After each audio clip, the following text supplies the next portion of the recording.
SSC ভালো কলেজে chance পাবো সামনে, ভালো রেজাল্ট করেছে, অহংকার চলে আসে। বিশ্বাস করেন এই অহংকার আপনার পতনের কারণ হবে। অহংকারে পাওয়া যাবে না।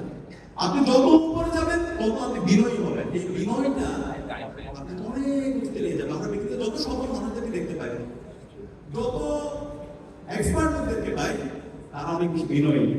সেখানে বিনয়ী হইতে হবে, কোনো অহংকার উদ্যমী আচরণ করা যাবে না। আমি শিখিয়ে দিচ্ছি যে আমার ফ্রেন্ডস এন্ড ফ্যামিলি আমার কাজিন করে লাগে, তুমি ওই কাজিন বলে ভাই বলে কল করতে পারো, অসুবিধা নাই। তো আপনি যখন নিজেকে রিপ্রেজেন্ট করবেন যে কোনো ভাষাতে, আপনি সর্বোচ্চ ভালোভাবে ব্যবহার করতে পারবেন।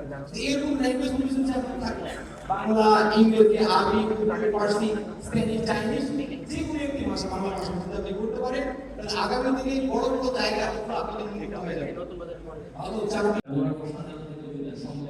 থাকবে না বন্ধ করে দেখবো এবার জগৎটাকে দেখার মধ্যে স্বপ্ন লাগিয়ে দিচ্ছে অথচ আল্লাহুল ইসলাম দরিদ্রের সাথে কঠিন লড়াই করেছে এবং একটা পর্যায়ে এসে তিনি কবিতা লিখেছেন দারিদ্র তুমি মনে করেছেন না, এই দারিদ্রতার কারণেই আমি একটা প্রতিবন্ধকতার কারণে বড় সফলতা পেয়েছি।